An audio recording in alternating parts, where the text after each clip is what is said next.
wow, I'm just living a whole different life. Like my life just looked totally different 6 to 12 months ago.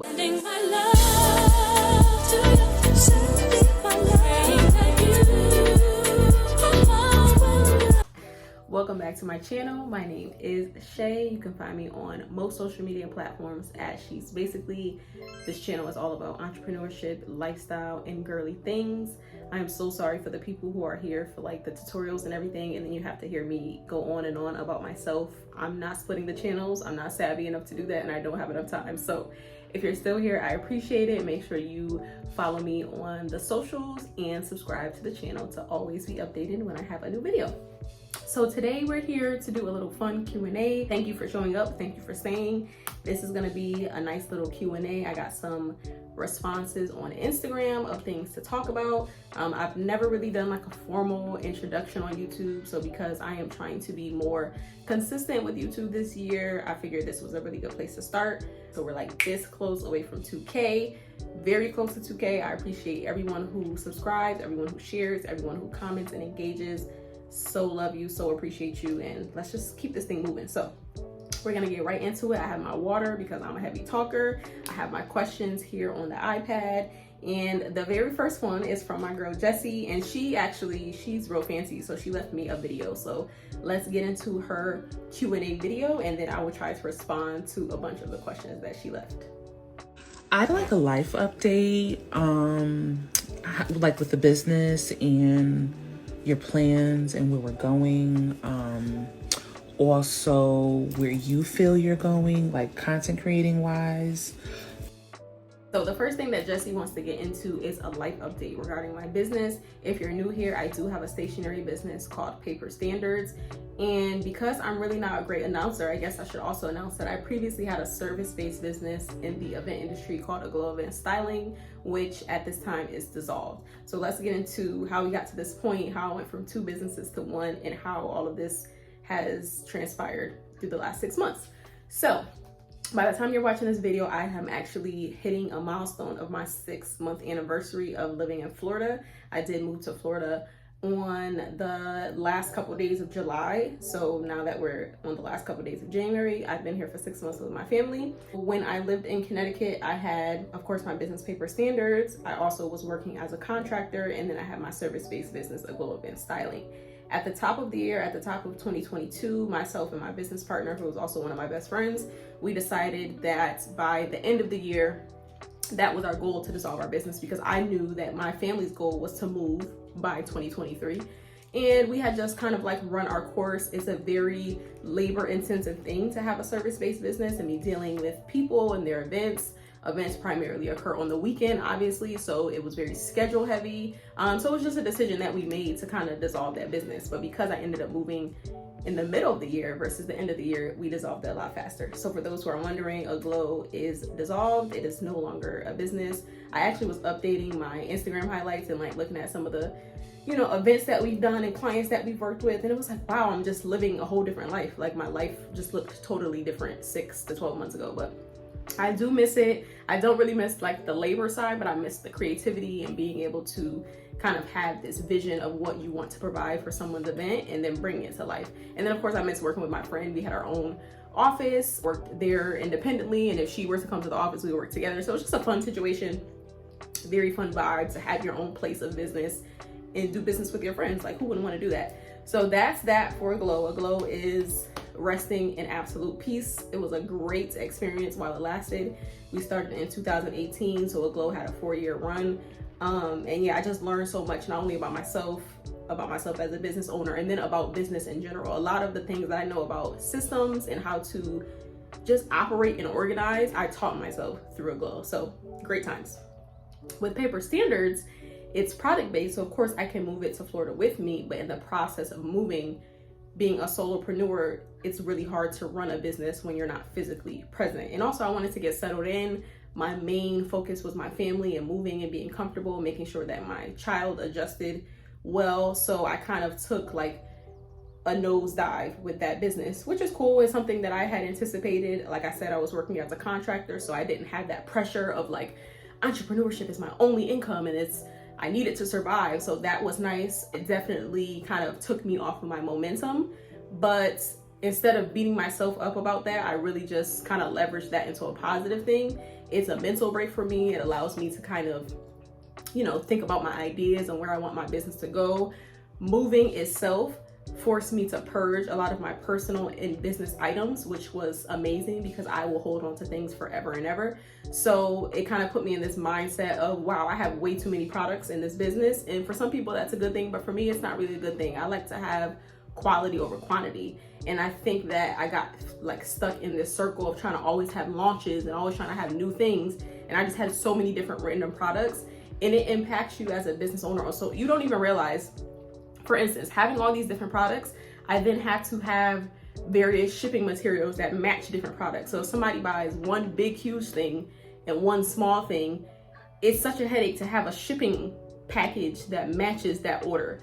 So my goal right now for Paper Standards, my stationery business, is just to streamline what I offer and have more complementary products. So basically have more like hero products, really 1 to 2 really important products that my business is based off of, and have complementary products for those products rather than having 100 different SKUs of random items. So of course, I'm gonna always have the agendas, the inserts, and then writing tools like pens. So right now I am trying to get rid of some of the older stuff that I used to sell within those first couple years and just really downsize so I can become more of like, I'm specifically known for these hero items. Like I have really just like eased into 2023. I didn't have any big pressure on myself to have a huge Black Friday sale and have new launches for January. Being in the stationery industry, January is obviously one of the highest volume months of the year, but I had been moving and I had been settling in. I wasn't prepared to do some big like January, new year, new you, make sure you get your planner, girl. You ain't gonna survive the new year if you don't got a planner.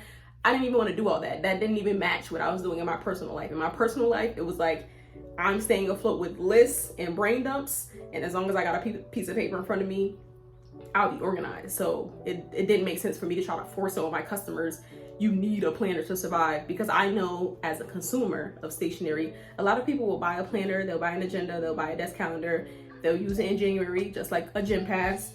And then for the rest of the year, it's collecting dust. So I really want to create and craft a brand that turns being organized and documenting your thoughts into a daily, weekly, monthly habit versus this trend that you do in January and you just completely forget about it. So with that being said, I didn't feel pressure to try to sell anyone anything in January. I still did pretty good. I still got a lot of sales. I was surprised. I was happy to see sales coming through, but there was just no January New Year pressure. And I really love that. And I think that's just going to be my method moving forward. Like obviously in the coming years, I'll be more prepared because the months prior to January, hopefully I won't be moving across the country.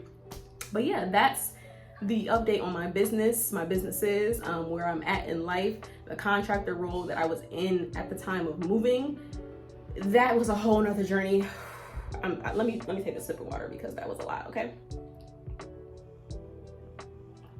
That was a whole nother journey, and it kind of catapulted me into this new professional journey, because for me, this is a great time to work. This is a great time to have a structured position as long as it aligns with what I want, because I'm pivoting out of working in public service for 10 years, being completely an entrepreneur for 2 years, to getting back into that professional industry. And I just been on this journey to find a role that truly aligns with what I'm passionate about, which at this time, I'm really just heavy into digital marketing. So I have always kind of done my own thing as a freelancer on the back end in social media, whether that was content creation, creating user generated content for other people's businesses, doing social audits for friends, and eventually gaining clients to do that for. So I have really just like pivoted that into what my actual professional journey is, but I feel like that's a whole separate video. So it goes with Jesse's question of like where I'm at business wise and life wise, but it's gonna be a whole nother topic. I'm turning 35 this year, so I think the concept of the video will just be like pivoting your career in your 30s, because I went from, like I said, public service, working basically, if I sum up all the jobs in the first part of my career, the closest title would be like case manager for all of them. So I've done a bunch of different things that all kind of sound like some sort of case manager, but let's just say public service to entrepreneurship to getting back into the professional world in the industry of digital marketing. That's kind of been my path.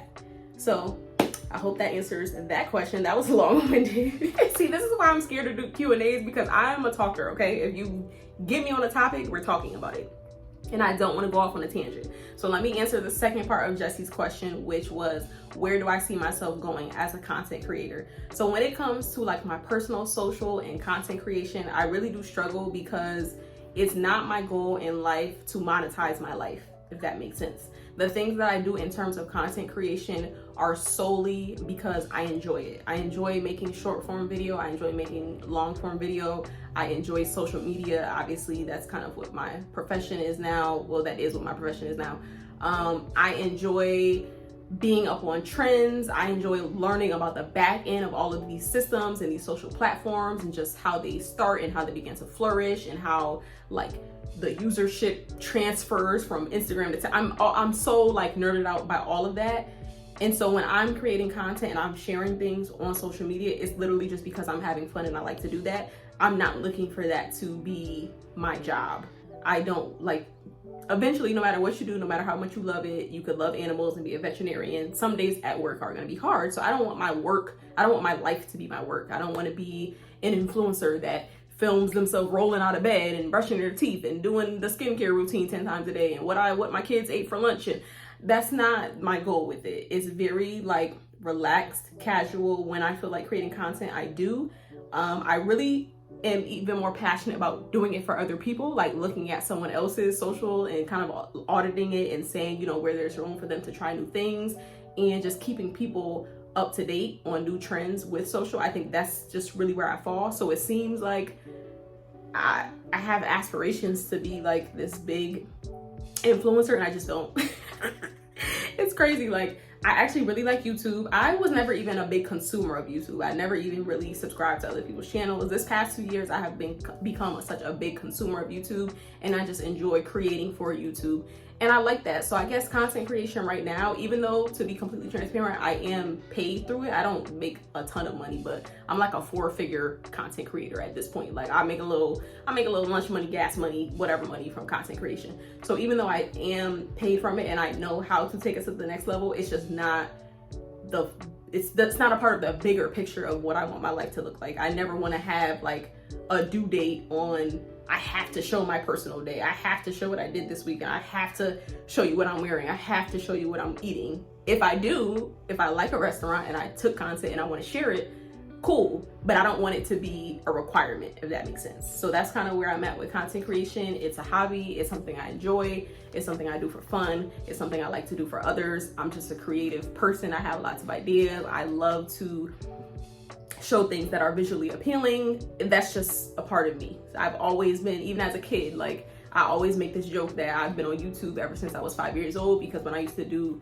like pumpkin cutting, I would have my dad get out the camcorder and I'm like doing tutorials on pumpkin cutting. So that's just always been in me, but it's not my career goal, if that makes sense. So I just want that to be clear. Like I am a content creator technically, but my life doesn't revolve around content creation. I think that's a very important boundary that I like to draw. I'm not going to be on Instagram 24/7. I'm going to take my social media breaks. And you are a full-time influencer or a full-time content creator, you taking those type of breaks from social media can be detrimental to your income and to your momentum.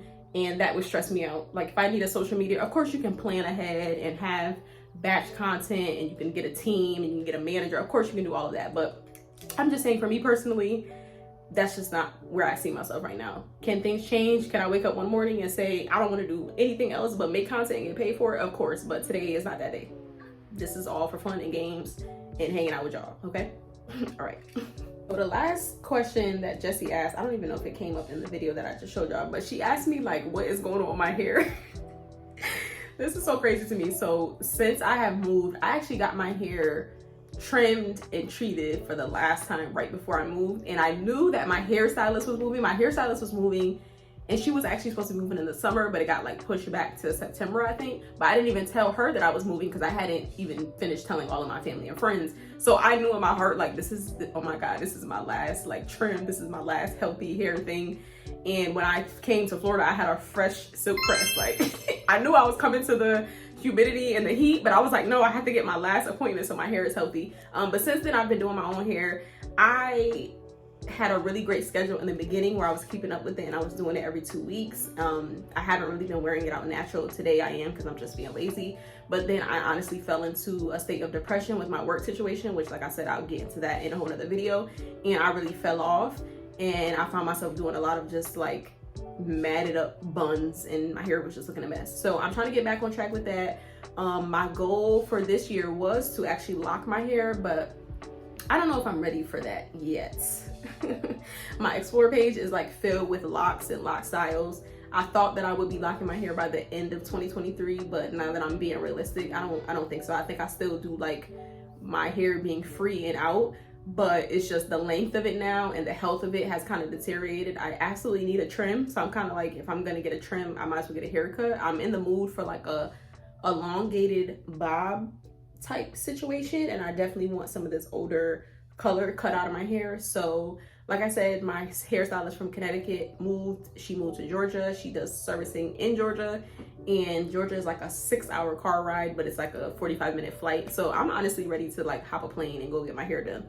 And if I can get a good quality cut in, I feel like I can be back on track of taking care of my own hair, and then maybe go see her every couple months to make sure that I'm getting trims. But that's where I'm at with my hair, for anybody that cares. So now that we're past Jesse's video, multi-question video, and let's get into some of the other questions that were asked. So I'll start with these like fun questions. So someone asked, what feelings does the color pink remind you of? So obviously pink is my favorite color. It's no way for me to get around it. Starting to feel like, damn, am I too old for pink to be my favorite color? But I don't care.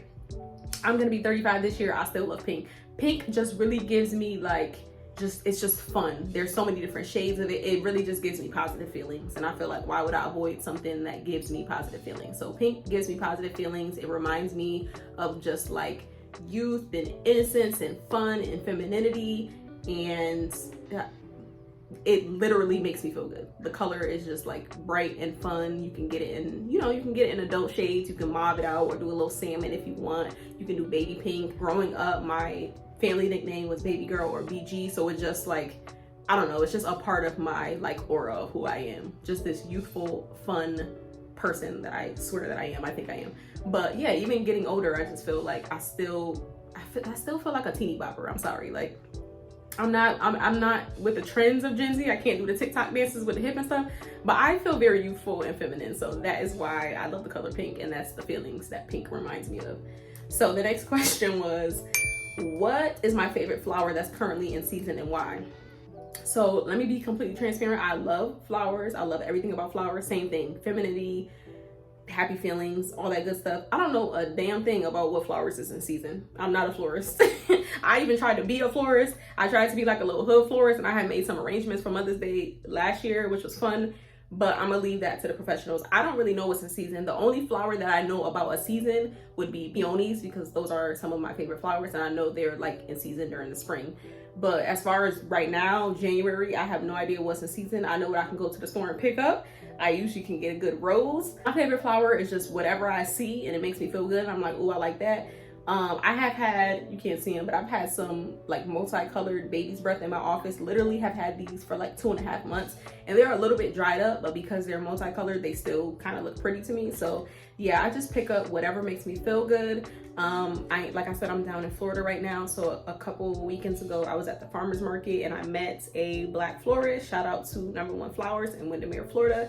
And I literally just told her what colors I wanted. I want this bright fuchsia pink. I want this baby pink. I want some of these greens, and she put it together for me. So I don't necessarily have a favorite flower. I just like the way flowers make me feel, if that makes sense. Right, so this question I actually like. Someone asked, when is your next little mini trip review? So just so you guys know, as far as equipment goes, I shoot all my videos on my iPhone. I have an iPhone 12. I don't keep it with the Joneses. I keep the phone until the phone don't want to keep me, and then I go get a new one. So I have an iPhone 12. That's what I shoot on.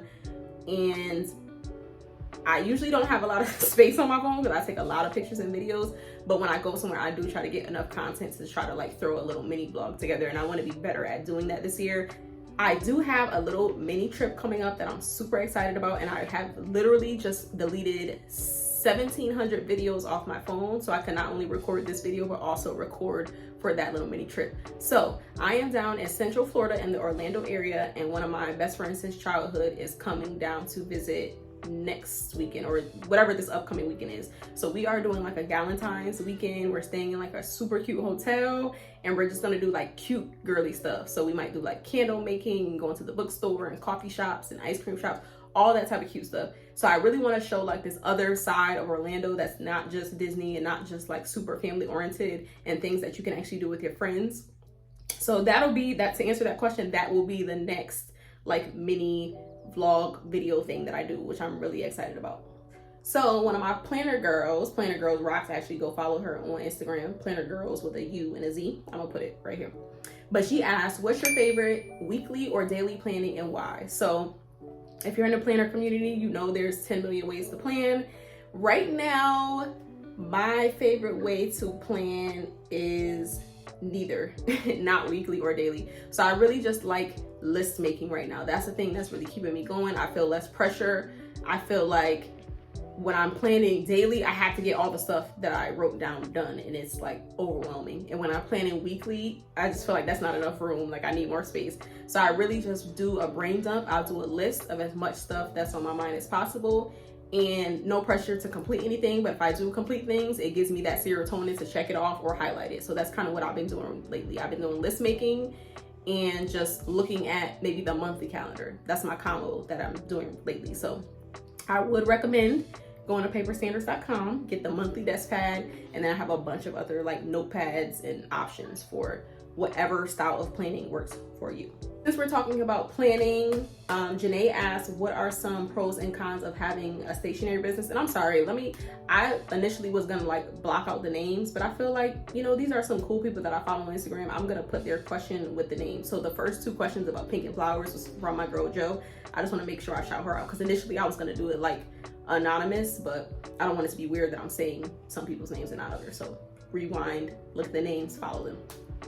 But Janae asked, what are some pros and cons of having a stationery business? I feel like this should be a separate video because I could literally talk about it all day. But primary cons, let's start with the negative. There are millions of stationery businesses. To me, that's not really a con, because you always are going to want to have your unique selling point in any industry that you're in. But there's so many stationery businesses, and I feel like that can kind of be daunting to people, because you see certain businesses at certain levels, they're putting out crazy amounts of products, crazy amounts of launches, and it makes you feel like you're not doing enough. So I would kind of say like drown out that noise of all these, and this goes for any industry, drown out the noise of all those other businesses and just focus on what it is that you uniquely want to provide and how you want to show up. Another con to having a stationery business, depending on what it is that you want to sell, it may be very difficult to find people that understand the product that you want to sell to be able to get started. So one thing that you may run into is like high MOQs. So MOQs are your minimum order quantity. And for a lot of, you know, nicer stationery products, there are very high MOQs from some of these vendors. And this is why I feel like this just needs an entirely separate video. But those MOQs can be very stressful. They can be very high, and they can make you feel like I'll never start my stationery business. I had the idea for my business, Paper Standards, literally the name and everything, as early as 2017. 2018 came, I had the name of my business, I had all the designs of my first initial planner, and I had started the process of trying to get the product physically printed. Child, nobody knew what I was talking about. The people that own commercial printing companies, first of all, commercial printing companies, like, to name big ones like R.R. Donnelley and stuff like that, they print for like when Target wants a million, kabillion, gajillion catalogs and stuff. They're not checking for me who wants to print 100 copies of this little planner, okay? So they're like, girl, if you don't get about this store, like, so I just felt so deflated going around, and I couldn't verbalize what I was asking for, because I work in the customizable planner industry where everything is like insert based. So basically you can go on my site, you can choose several different styles of inserts, and you can put them all together and put them in an agenda binder, and that's your planner, versus going into Walmart and picking up a planner off the shelf and walking out with it, okay? So when I would try to go and explain that to printers and publishers, they just didn't even know what I was talking about. And I didn't know how to verbalize it in a way that made sense to them. And I didn't know how to basically express the specifications of what I needed. So they can't help you if you can't specify what you need. I tried to explain it the best I could. There's certain sizes that are popular in the like insert planning world, certain styles that are popular, and they're used to printing, you know, letter size 8.5 by 11 documents, printing 1 million at a time. Okay, so it just was really defeating and deflating to try to go out into the world and find a business to partner with that could bring my idea and make it a physical product. So because of that, I gave up. It's not my style, but it was very difficult. And even finding like overseas manufacturers and dealing with, you know, like Alibaba in China at the time, it was too overwhelming for me, and I quit. I just gave up. I had the name, I had the website. I ended up taking all of the designs that I initially had and putting them on Etsy as like digital offerings. So I wouldn't say I completely quit, but I basically quit. So that was 2018. And then when 2020 rolled around with the pandemic, I had nothing but time. So I said, let me really put boots to the ground and try to figure this out. And that's what I did. And I spent a lot of money testing and sampling vendors and manufacturers, not only in China and through Alibaba, but also locally and American companies. And it really just took that for me to self-teach what I was trying to learn 2 years prior. So right now I just feel like I have so much knowledge about it, and I know that there's so much potential in the stationery industry, because really, if you think about it, any business that you love, think of your favorite business. Your favorite business today can add on a complimentary stationery or product, or a paper-based product to complement what they already offer. It's a very easy thing to add on to existing businesses. It's an easy thing to create ideas for yourself from new. There's so many facets of stationery. Stationery is not only calendars and planning, it's also, you know, wedding stationery, invitations, greeting cards, note cards, pens, like it's so much. So as far as like pros, I think it's an amazing industry. It has a really high conversion rate because people love to be organized. People love paper. When you're thinking about like competitors, your competitors are honestly not other people that have stationery companies. Your competitors are digital. So digital planning, digital greeting cards, anything that we receive by snail mail or paper or in our hands now can be done on an iPad, an iPhone, a computer. So that is really your competition. So you really have to know how to talk to the people that still want to write things down, that still want to have paper and, you know, make memories and have physical items. So yeah, as far as pros and cons, the cons is just understanding the language of the industry and knowing how to ask for your specifications and then differing yourself from all of the other people who do stationery related things. And the pros are you get to, you know, exercise your creativity. It's limitless as far as the ideas that you can bring to life. And there's just so many facets of the stationery industry as a whole. Janae, who asked the question, actually has a couple different business ventures. She has like a home fragrance business, and then she also runs a DIY community. So like just her asking that question, I instantly thought of 5 to 10 things that she could do in the stationery industry that would be relevant to her existing businesses, and even if she wanted to start something brand new. So that was another really great question that should likely just be a separate video of what you can do in the stationery industry, because obviously I'm super passionate about it and I have a lot of ideas. So I'll do Krisha's question next. Krisha, girl, I'm gonna shake you. She said, we need tips to be that girl, but entrepreneur style. So first of all, this question was like very triggering because I just try not to subscribe to any of the like soft girl era, luxury girl. Like I did have a merch item that says "Still That Bitch," and that's more just like a mental health thing for me, but I don't feel like I have a that girl or it girl era. I am trying to navigate life on a daily basis. I'm hanging on by a thread a lot of the days out of the week. So I really don't subscribe to this like it girl, I have a business and I'm so cool and you should follow me and do all the things I do. I really don't subscribe to that, and it's triggering to me to think that that's how I'm perceived. And I know Krisha is not meaning this in any type of negative way, because I know her in real life and we've had conversations about this. But I guess what I'm saying is, it's kind of this perception that you have it all together because of what people see on the internet, and I don't have it all together. Like I said, my business took a complete nosedive for the past 6 months because I was moving and it just genuinely wasn't my focus. And I really don't have plans to pick it back up at a super high volume. I'm just like taking it real easy. So I just like to stay away from those kind of like labels, because it's a lot of pressure to be an entrepreneur it girl. Like, that's just not, I'm not even in that phase right now. So Christian, I love you, but I can't tell you, I don't have tips for being an entrepreneur it girl. The only thing I can say is make your own rules and set your boundaries of how you're going to be in this business life. Take the breaks that you need to break. Take the breaks that you need to take without feeling guilty about it. Make as many plans as you can so you can see the bigger picture of what your week, month, and year is going to look like, but understand that things are going to shift. For instance, I'll give you a perfect example. I have a really big partnership that's super important to me, and I have been communicating with the person that I'm doing the partnership with for literally a year, and we still have not launched it. And that's for, you know, just various reasons, personal reasons, scheduling, financials, because again, it's a lot. You have to do a big minimum order for certain things, the research that goes with it. A few times I wanted to launch it and I wanted to just say, okay, let's just take what we have now and do what we can. And I really had to pull myself back and say, why, for what? First of all, no one even knows this exists right now, so no one's waiting on it. You're not late because no one knows about it. And if you put it out right now, it will be rushed and it's gonna come across as rushed. So I could have been on my like, it girl, I got my stuff together, I'm an entrepreneur, let me go put this collab out. But I know in my heart it would not have been done to the quality that I expect of myself. So I'm just taking my time and easing back and relaxing and not feeling pressure to be like on some Oprah shit. I'm not Oprah right now.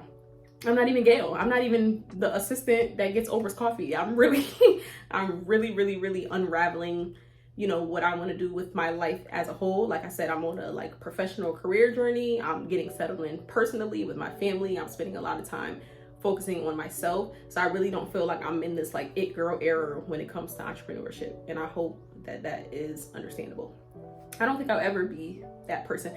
And you know, that's what I'm saying about social media in general. Because I like to share and because I like to give a lot of tips and resources, I would never want to come across like I'm a business guru and you should, like, girl, it's 10 other me's on YouTube right now telling you how to start a business and how to get products, and you can find it pretty much anywhere. I mean, I'm happy that you're here listening to me talking about it, but it's all over the place. So don't put people on this pedestal of feeling like they have it all sewed together and you're like behind, because you're not. And I know this because I'll talk directly to people and I can hear the plans, I can hear the visions, I can hear how they're going to execute them, but it hasn't clicked for them that they have the knowledge that they need to do what they need to do. So that's another topic for another day too. We can really get into some of these topics, okay? But let's move into those who are, oh wait, no, we have one more business question. See, I actually got some really good questions that could go on and on forever. So Ashley asked, vibing with Ashley asked, how did you develop your personal brand and narrow your passions? I have yet to narrow my passions. I'm going to be 35 this year and I'm passionate about something new every year. And you know what? I used to hate that, but I'm starting to embrace it. Life is to be lived and I'm going to try everything that I want to try. But as far as like developing my personal brand, I've just consistently been myself. I never try to, again, make it seem like everything is super curated and highly together. I want to say I share wins and losses because I'm not a public person, but I'm also just not a private person. I share with discernment. So I share as much as I can to really paint the picture that I'm a regular person. I think that's my goal when it comes to like my personal brand. Without oversharing and without being too isolated, I try to share just enough so you can see I'm a regular old person, okay? I got the same stuff going on that everybody else has going on. I'm trying to figure my life out. I'm trying to make time for myself. I gotta remember to wash my hair. My nails be falling off some days. Some days I don't remember to eat. Some days I have really great, amazing days. I take some good pictures. I go on a good vacation, eat at a good spot. It's a balance of all of that. It's never just my personal brand is I'm so together and I have a business and da-da-da-da. That's not it. So developing my personal brand has just been, my personal brand is highly rooted in community. So talking to people online, getting to know people, getting to know their interests, and then getting to know mine, sharing information that aligns with people directly. That's my personal brand. Everyone's is different. So mine has been based on community, really talking to people. Like there's a handful of people that I know only from the internet, but I know their interests, I know what they're into, I know that we can have a conversation and we can joke and laugh about certain stuff, and that's really what I have kind of built my platform off of. So I hope that makes sense. Vanessa asks, do I have any tips on relocating for personal and business? I want to try to keep this as short as possible because this video is already running long. But my number one tip for personal and business, moving or not, purge as often as you can. The older I get, I'm getting so over consumerism, and I'm a huge consumer. I love shopping, I love buying stuff, but we just overspend on stuff that we absolutely do not need. And I have really just learned the value of purging. Like, I got rid of so much stuff when I moved, and even now I feel myself kind of like picking back up and building this collection of junk that I don't need. Literally every week, every month, twice a year, go through your stuff and get rid of stuff. Even with my business, I had so many samples and just like product ideas where I would try something out, and I just had stuff. Like, it's just stuff everywhere. So much stuff. Like, you don't need all that stuff. Like I said in the beginning, I'm trying to downsize the amount of products I have for my business. I'm trying to downsize the amount of stuff I have for my personal life. I came down here with probably 3 suitcases full of clothes. I don't have an adequate wardrobe right now, but I really just don't need it. Like, who am I trying to impress? I'm not trying to impress nobody. Like, as long as clothes can cover my body and I'm comfortable, that's what I need right now. As long as I have the business products that I highly enjoy and my customers enjoy, that's what I need. I don't have to do every new trend in stationery and have new products every week. So literally my biggest tip when it comes to personal and business and relocating and just in general is purging, getting rid of stuff that you do not need. I can't stress it enough. So Destiny asks, how do you balance momming and creating? And basically, did you have to wait till later to start, like once they were self-sufficient? So that's like a deep question. My son was not a big sleeper. So that's like that was one of my biggest struggles as a new mom, as a first-time mom, just being like sleep deprived and not having a consistent sleep schedule. So I would say once he was like 3, I definitely felt more freedom and more space and more opportunity to do a lot of the things that I did. That's around the time when I started my service-based business, which completely took up all of my weekends. So like looking back on it, I wish I had grown that business a little faster to the point where we had contractors that could handle a lot of that work, because scheduling wise, my schedule was all over the place. At the time when I was in it and I was doing it, I loved it and it was fast paced, but it did ultimately play a role in me being completely burnt out come the end of 2019. So I have a whole nother story on that too, when I still was working professionally in public health and I had the service-based business, and I became very burnt out and I had to take time off from work, and it was like this whole thing, and my mental health was just all over the place. It was a lot. So yeah, I think when your kids become more self-sufficient, it is obviously easier for you to do, get back to the things that you want to do personally, but it also makes you feel like, okay, this is my chance, let me do everything I always wanted to do, and you kind of go too hard. Well, me, I just went way too hard. So now where I am right now, my son will be 8 in like a month. I'll be 35 this year. I just feel way more, everything is not as urgent as it once was. Like before becoming like, having a young child and having these first time businesses, everything was urgent to me. Someone just ordered, I gotta go to the post office, I gotta put the order together, I gotta do this, I gotta respond to the inquiry, no, breathe. There are systems that you can put in place to prevent yourself from becoming burnt out and prevent yourself from resenting your business. So to answer your question, to make it super short, yes, now that my son is more self-sufficient, it is much easier to balance being a creator, being a business owner, working. And then also personally with age, it has been much easier for me to assert boundaries. So especially when it comes to work and being like in a professional setting and knowing, I don't have to do A, B, and C. I've been taken advantage of in work situations, and then I look back on it, it's like, that doesn't even match my personality. It's very hard for someone to like tell me what to do and me just go along with it.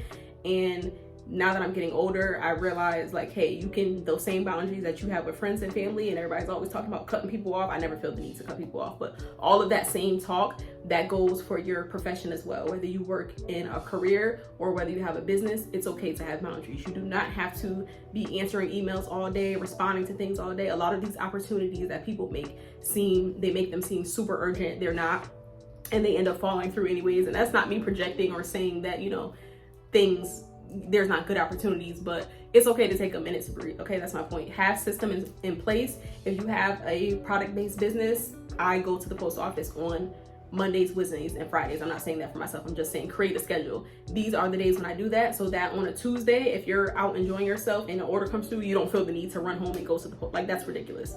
You have these systems set in place, and if you respect your own systems, it'll be easy to balance everything out. Okay, so I had another question about moving vlog or insight if you're open to sharing, and I wanted to like pop in this little thing. Yo, I'm so silly, I keep laughing. But Vanity had me cracking up. She was like, yeah, because we want to know what you're doing in Florida. And I was like, Vanity, I can read this in your voice. But I feel like I talked a little bit or enough about moving to not do a separate vlog on it. But yeah, basically purge as much as you can, figure out, you know, what matters for you to take. I'm such a keeper, I'm such a collector. When I was getting rid of things, I've always saved all of my sons, like from baby shower to birthdays. That's why I had a full box of all these cards. And some of them, they're just birthday cards, but then some of them just brought me to certain times. Like one of them was one of my best friends, her grandmother who passed away, had given me a baby shower card. Prior to seeing that card in person, I didn't even remember that. Like, so it made me emotional. Like, oh my God, I have this. Oh, my earring back came off at some point. I was like, oh, I have this memento from someone who's no longer here, and it made me like super emotional. But that's why I'm such a keeper. But you have to learn how to let go of certain things. Other than that, as far as like just getting the nerve to move, you literally just got to get the nerve to do it. If it's something that you want to do, same way you wake up on a Sunday morning and you like, dang, I really want to go to Target today. Dang, I really want to move next month. Like, you literally just have to treat it like it's something I want to do, and why wouldn't I do it? I think when it comes to moving, people absolutely overthink it, and they're scared of meeting new people and getting a job, and the same stuff that's going on in your state is going on in another state. If you got friends in your state, you're gonna find friends in another state. If you got a job in your state, you're gonna find a job in another state. Like, life is continuously moving, and you might as well just move with it. Literally, like, move where you want to move. You can always move back, you can always move somewhere else. I think we have this concept of, especially as older adults, when we do something, it's like permanent, but it's not. If you don't like it, you can go back to where you came from, or you can try something new. Like, if we didn't have our son right now, we would probably be living somewhere new every month. There's a few other places that I would love to live. So yeah, just let the fear go and let the baggage go. Purge what you can and move. Just do it. I think that was almost it. We might have got through all the questions. Oh no, my girl Nicole asked, how are you adjusting to your new city? This is a good question. I feel like myself personally, I'm adjusting well. My family as a whole is adjusting well. Orlando and Central Florida in general literally has new stuff going up every day, and I'm the type of person, I like exploring. I like new restaurants. I like trying new things. So to me, it's perfect because I came here with the experience that there's so much stuff I haven't tried, and then there's new stuff going up every day. So there's always going to be something for me to explore, and I love that. So adjusting, really great. And yeah, I think that was all the questions. We're done. That was a lot. So yeah, I hope that wasn't too long-winded, and I hope I answered the questions to, you know, everyone's satisfaction and gave you the information that you wanted. Like I said, a lot of these topics really could be videos of their own. I have so much. I just have a lot of experiences, okay? But yeah, what I really want to get into eventually is kind of just like pivoting when it comes to work, especially being, like I said, mid-30s, beginning of my 30s is when I really started to shift what I want to do with myself and kind of combine my personal passions with what my work life looked like on a day-to-day basis. I'm still in the midst of the journey. A lot of changes coming down the pipeline. That's what they love to say in corporate, a lot of things coming down the pipeline. So I'll catch you guys up on those things in the future. I'm more of a like to talk about it after it happens. That's just my style. Not that I'm like hiding anything, but when things are in progress, I just like to let them be. I like to live through things and then, you know, show my scars, not my wounds. That's the quote that I live by. But yeah, let me know if there's any other questions. Maybe we could do a part 2 of like some lighter questions, because I feel like these were all great questions, but they were just like a little bit deeper in a bunch of different topics because I'm multifaceted. So of course, all the questions were different. But yes, if you enjoyed this, let me know below what else you would like to discuss, any other Q&A style videos that you would like to see. Of course, don't forget to subscribe and follow me on the socials at She's Basically. I'll see you in the next video.